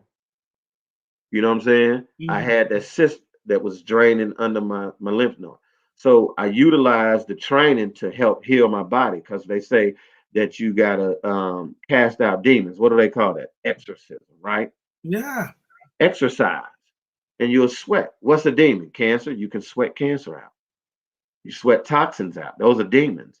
So I started applying that in my life to change me to become something new. So then I started saying, well, I'm a heal my body so I can do this. Now, when I'm done with this, I already got my mind on other things I want to do. So then it's all, remember, they said the mind is all and the universe is mental. So I have to be constantly working in here or like the dark room for photography in the movies. I'm always in the subconscious mind to make sure that I keep, because if I don't program it, it's gonna be programmed. It's either gonna run off of the old programs, and I'm like, man, I'm ready to do something new. So if you're an infinite creator, that means you always in your imagination. That they had to make it childlike. So even while I'm doing what I'm doing, I'm imagining what I'm going to be doing. That has to come. So the further I don't have to dwell on it, but I always throw it out there in my mind. Man, after boxing, I'm gonna do this. Because guess what? As long as you're doing that, you know what I'm saying? I'm not saying that you won't leave this body, but you're not gonna die. Mm-hmm. Because you always in your mind creating, and that's what's eternal about you. It's not you, but that's what you use eternally to express yourself is your mind. Because you're having conversations with yourself, yeah. And whatever you telling yourself, you're gonna act it out, yeah. Some people think they may be going crazy because they're talking to themselves. What would be your advice to those people? They're right and they're wrong. It depends on what you're saying. Because if you're saying the wrong stuff, you're crazy because you're talking to yourself. But if you're saying the right stuff, you're not because it's what you're saying. Because everybody talking to themselves. Everybody.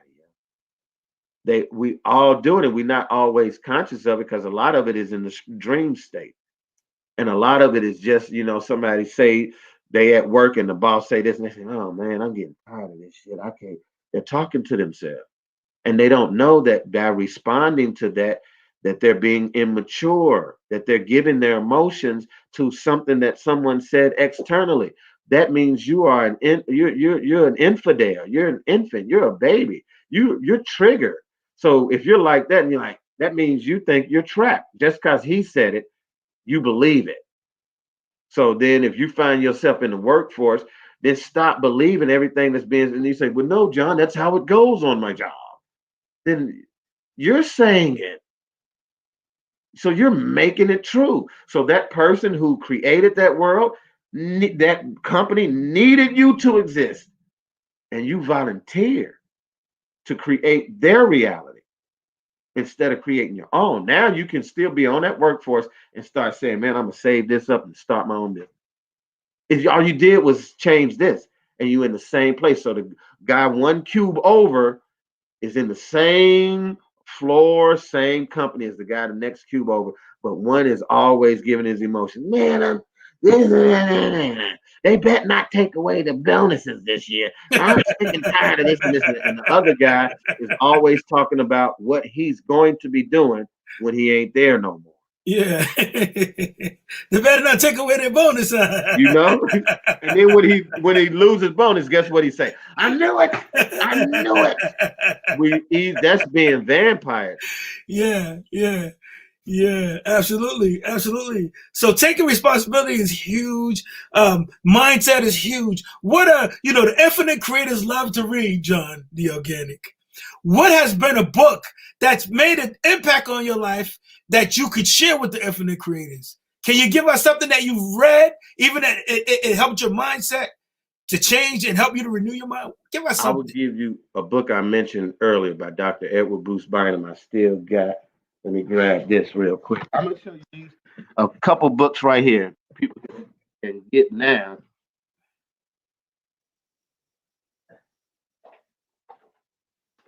And these are just some things to help deal with the mind with what's going on right now. Because all they're doing is trying to program your mind. So psychology is huge when it comes to John the Organic. Okay, look at this. When you say psychology, cycles is psych-els.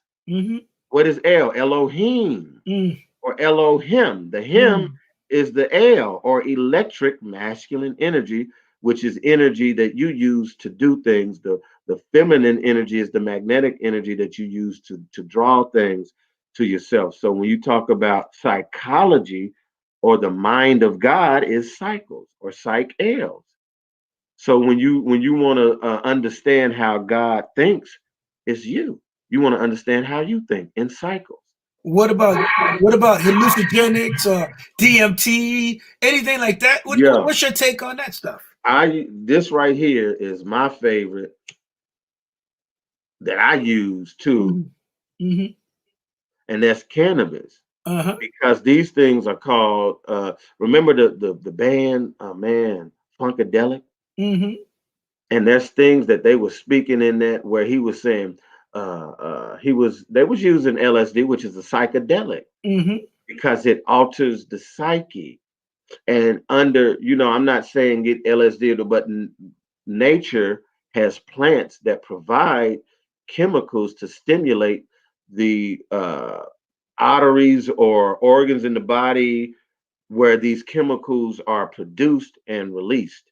So these herbs or other psychedelics in nature just connect with that part of yourself to open your mind so that you can get beyond the mundane to think on a higher level.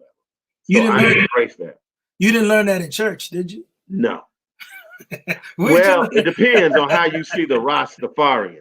Okay, all right. Because I went and dabbled into that right after the church, and it helped me get rid of drinking alcohol. Okay. And so then when I got introduced to the herb from that spiritual aspect, it was different than smoking blunts with my homeboys. So I embraced cannabis, which is marijuana. Mary, the mother, and the strongest part of that is water. So, and it's the mother of herbs. So Bob Marley said that the marijuana will show you yourself. So when I engage in it, I use it so that I can, like I said, when I get beyond the mundane, it's like meditation, and you can induce that state quicker. It's the same as meditating. So I don't totally lean on that, but I don't totally lean on meditation. I utilize what's available to me, but that's all personal. You got ayahuasca. You got, I think it's called Igbo in Nigeria, which is a root. You got, of course, cannabis, marijuana, and other things within nature that you can mushroom, the psilocybin, which connects you to the network that they call the network or the greater mind. Did you ever scare yourself? Did you ever, maybe you was, you've blown your high sometimes. I don't know. Have you ever came to a realization or a point you're like, oh snap, what's this? And it scared you. Can you talk to me about that before you get into the book? We call them monsters. That's why they call monsters, because it's the primal self. And you're not always ready because you're not at a place where you've accepted that everything is due to you. If you're not, your experience with those, even ayahuasca, even marijuana and mushrooms, your experience with that is going to be based on your ability to embrace the fact that you alone are responsible for everything that you're experiencing. If not, then when you see a creature that's primal and it's just in the mental state, you're frightened by it. And they're like, oh, I had a bad trip. And it's not that, it's that they were emotionally responding to certain aspects of themselves that they refuse to accept as them. So it may appear to them in the illusion as a monster, and they're running from it. And it's like, no, mommy, I'm here. And they're like, ah, because they won't see it as themselves. But when you have reached that place, these you can embrace these things. So I would always say it's based on you being, if you haven't accepted that within yourself yet, that's why I say you got to deal with past traumas to know so that you can release the person that traumatized you. Because you could have a trip that's trying to help you heal that, and you keep seeing it and you're like, oh my God, man, every time I take shrooms, I just have a bad experience. And it's because you're calling it bad when it's coming back up for you to deal with. And there's back to that word again, responsibility. That's really the scariest thing for us, y'all. It's responsibility. So first you got to take responsibility for where you are in life. Then you can benefit just like from us talking or going to a person who's a spiritual reader. It's the same thing. Same thing. If you don't know it's you, then you can be have an experience that's unpleasant, even with a spiritual reader, because you don't know it's you. Now you're going to this person. It's you. They're going to identify something you already telling yourself that you just don't know yet. Mm. It's the same with herb and ayahuasca. It's going to show you something that you already know. You just ain't really embracing that it's you. So basically, it just helps bring more of the truth out. It's just enabling you to look at yourself in the mirror instead of just ignoring it. Yes. And that don't mean you got to deal with it. That's why they call it wine and spirits. So it's not that the wine is good or bad. It alters the state of consciousness. And if you're not don't understand what that does, and you open to a lot of things. That's why you can get drunk and you don't know. You drunk and you just acting out all kinds of spirits. They call it wines and spirits. But if you know what you're doing, you can utilize that and you can channel because you're in control now. And you will say, I'm a channel and talk to a spirit.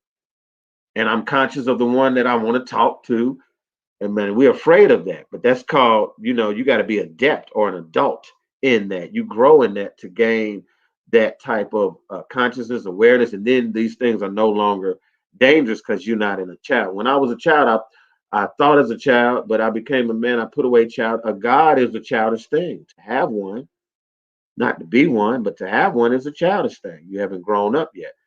So utilizing these things, I wouldn't, it depends on where that person is when they mature within their level of consciousness to dictate the experience that they will have with those things. But it's all what did Paul say? All things are I can engage in all things, but not all things are profitable for me. Don't mean it won't be for you. Yeah. No, I get it. What about detachment? Oh, that's big. Because that's the only way out. When you look in ancient Egypt, it says the heart got to be light as a feather. So all of this is for a lesson.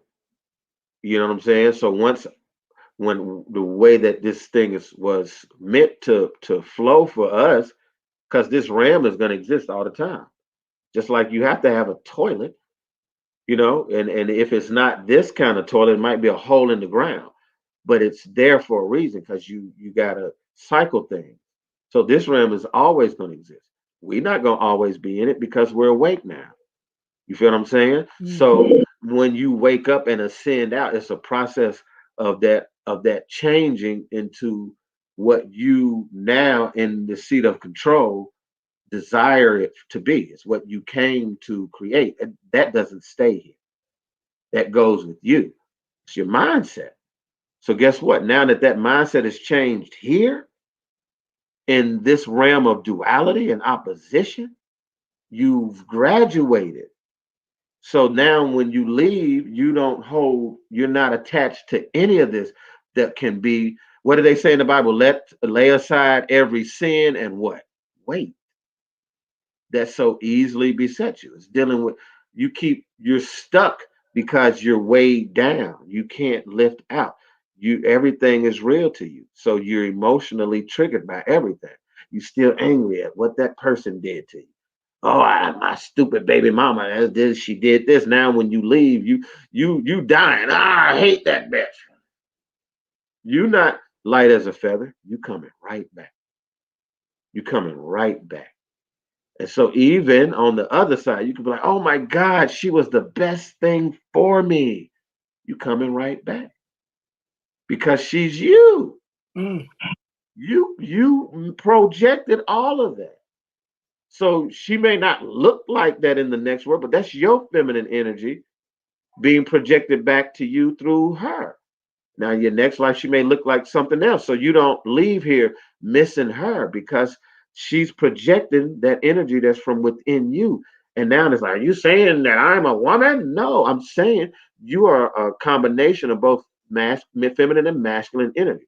You are in a masculine body because that's what you want it to be. And now you project. And this is why I don't like to say that people are right or wrong. You do what you want to do. Don't agree with that agenda of severing yourself and changing your agenda, because I believe that it's you chose, and whatever your difficulties are that you face as that, you are self-love is, this is what I showed up as. Now if you're homosexual, you're homosexual. Why are you changing to a woman? To these ideas that exist is remember, it takes you cutting. It's a self-abuse. It takes you severing and getting rid of things that's a part of you. It's self-abuse. Now, when you love yourself and you love every projection, I love my woman, but that's me. I projected her so that when I go now, it's not that being that I'm attached to, which becomes an experience. Now I'm drawn back by that experience. And you meet some people and you automatically feel like known them long. You think about some of your early girlfriends and it was toxic and you just felt drawn to them. And you don't know why. You built this energy up through cycles because you were so attached to that particular experience. Whether it's to fix it or it was good, it don't matter. Either or. It could be so wonderful you still think it's not you, so you can't reproduce it and you just stuck on that. Oh, she just is everything. Or you just blaming her for everything. I hate her evil ass. And it's you. So when you detached, it's from not just the unpleasant things, but the pleasant as well. I had to learn that in boxing. That's why I didn't quit. Because and then I seen Ali talking about losses, and to be great, he believes you had to have both. Well, you're not great because you ain't experienced the whole thing to show that you are great.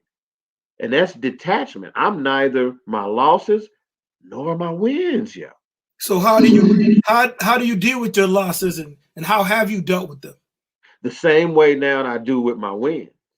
It's not me, it's the lesson that I get from it. That's me, like what it shows me about me.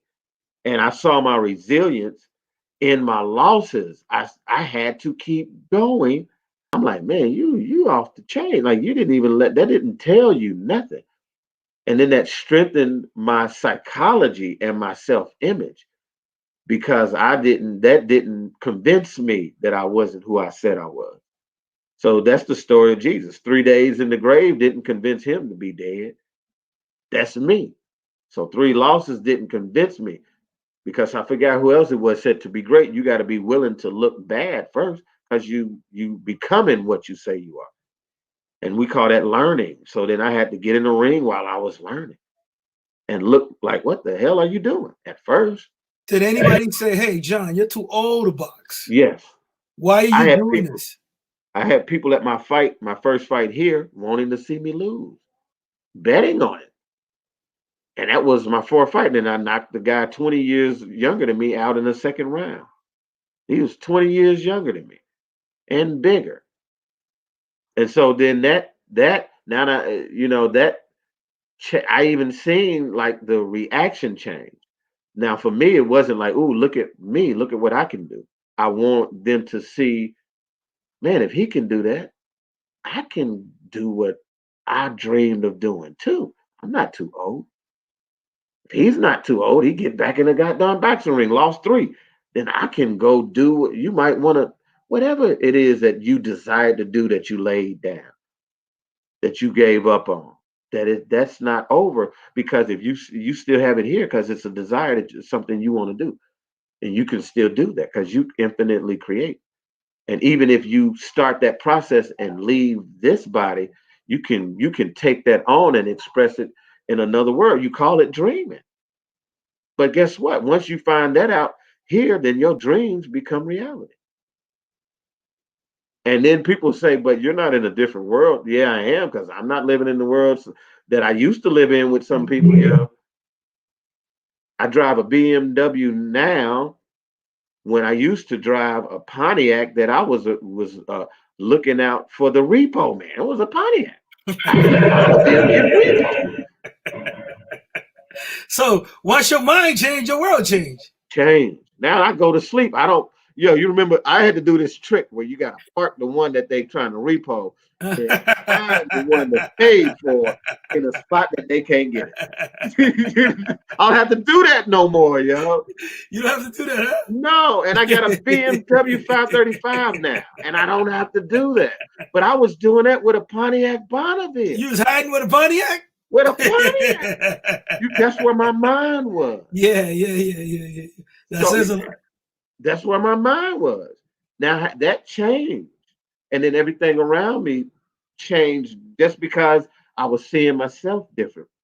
Then my idea about money changed. But it started with my idea about myself, I'm not a slave, I'm not a sheep. I'm a creator, You got a parent that's a God, and you saying your father God, then guess what you here to be? A God. So then I say, grow up, Stop playing that role of a child of God for your whole life. Grow up. So your inner world creates your outer world. Yes. And that's all the mind is, It's internal. Even the organs are just it's called an organ. It's just a projection of what condition your mind is in. So when your mind's out of tune, guess what happened? Organs shut down in your body. It's the organ that you play in church and chords. When you're in tune, the chakras, 7 chakras, the notes on the scale, when that's in tune, or you have a balanced image of yourself, I'm the greatest thing on earth, but I ain't no better than you or worse than you. Even if you decide, you know what? This life, John, I'm going to manifest as a stink butt bum. I'm not better than you, because at any moment, you change your mind. You can get up off of there, go wash your behind, and become something different. Just like I. That's a balance. So some people are like, oh, you arrogant and that. You can call it whatever. It's what I believe about me, but I believe you can do exactly what I'm doing and more. That's what Jesus said. That's what's important about belief.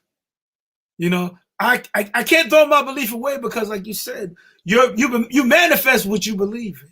Yes.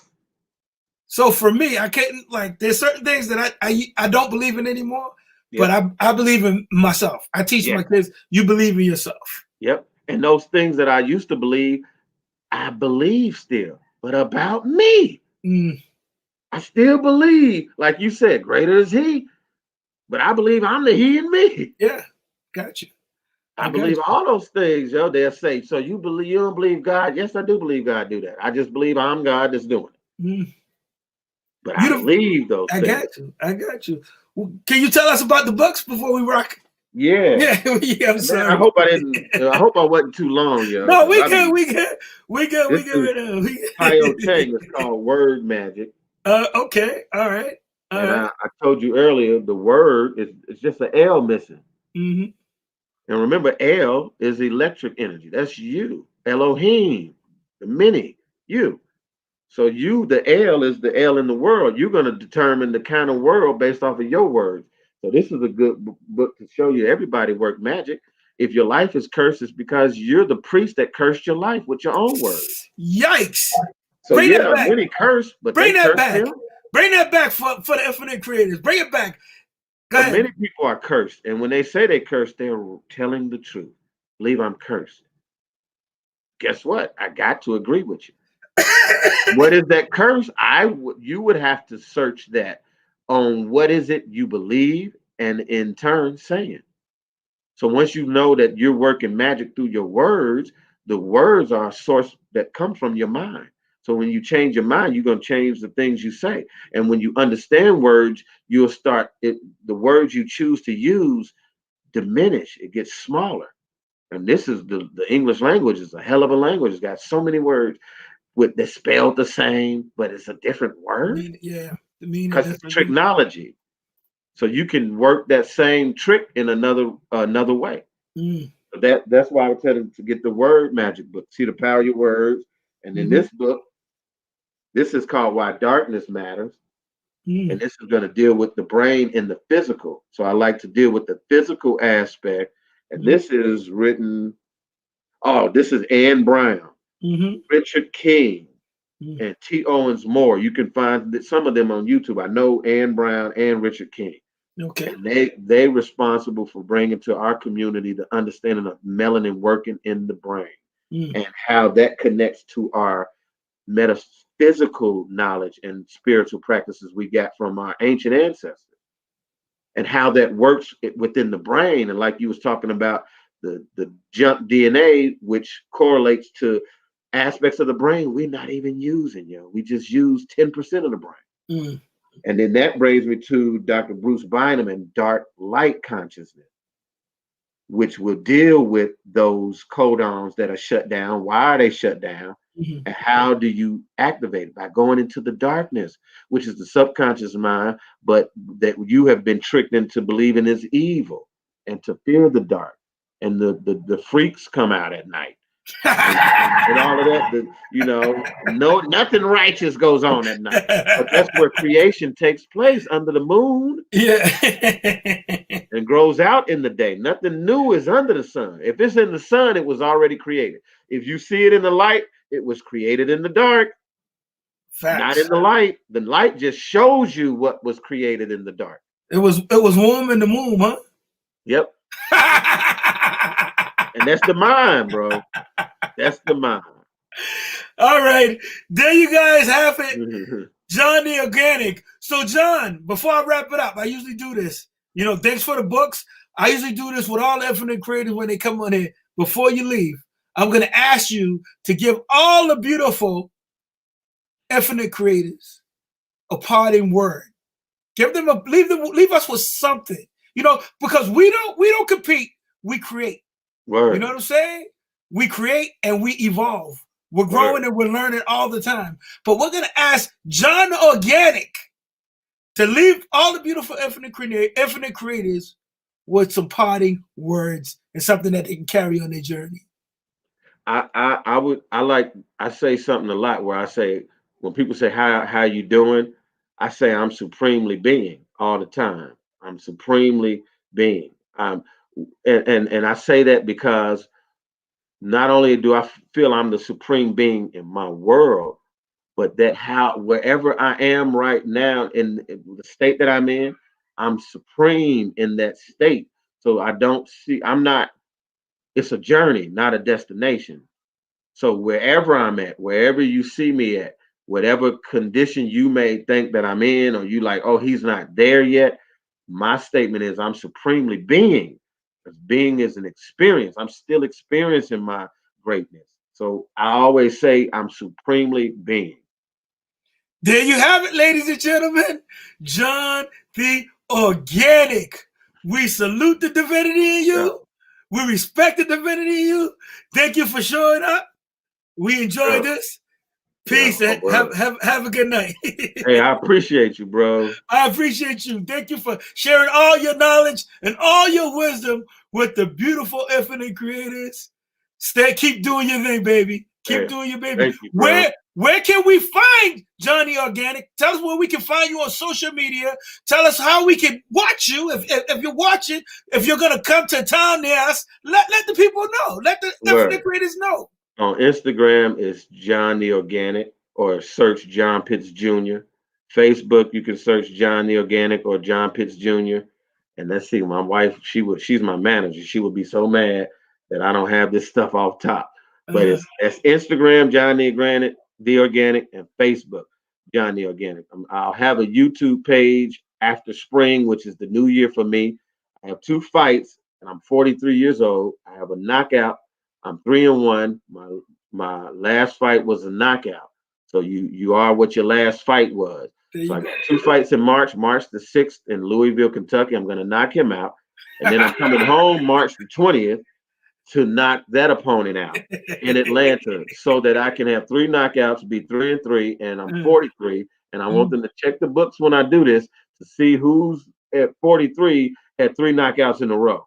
That's what I'm looking to do. That's why I did it this way, because I want to find out, honestly, how can I do this in a way that's never been done? And this was the way that I found to start at 40, and to now puts me in a position that's easier for me than it would a guy 21, because he'll have to do a lot more to do things that's never been done. I'm 40. Yeah. Almost anything I do in the ring is like, there's never been a guy 44 to get that many knockouts. How many? 2. Is that true? They say experience is the best teacher. For me right now, that's what is proven true. You know, this crazy white woman is my trainer. And you know what I'm saying? She has experience, and she's bringing out of me things that, you know, she's crazy. You gonna shout her out? Her name is Terry Moss at the Buckhead Boxing Gym. And, you know, people say, no, I don't have a problem with white people at all. It's, you know, the energy I give out is the energy that comes back. So she treats me with respect and everything. And she sees in me what I see in myself, And think about what moss is on a tree. It respects the tree. So it don't just feed off the tree. It actually protects and takes care of the tree. That's interesting to me, because that's her last name. So it was foreign to the tree. But when the moss is on the tree, it's not just vampiring the tree, It's playing a role in the health of the tree. So that meant something to me when her last name, you know. So I don't know what her ancestors' role played in mine or whatnot, but we treat each other with respect, and I honor her. So in Atlanta, when I'm here on the 20th, what I'm saying, because I make statements. I don't say trying to do nothing. I'm going to knock out my next 2 opponents, and that's 2 fights in 1 month, and I'm 43, and I want to see, has there ever been a guy over 40 to do that in 1 month? Hey, the Infinite Creators are going to be looking for that. I'm going to tell you, the Infinite Creators are going to hold you to that, and they're going to find that, and they're going to find that information out of you, John. The Infinite Creators are going to hold you to that, and we're going to find out if you knock those guys out, John. Yes, sir. I salute you, and have a good one, John. Thank you. Love, man. Appreciate you. Peace. All right.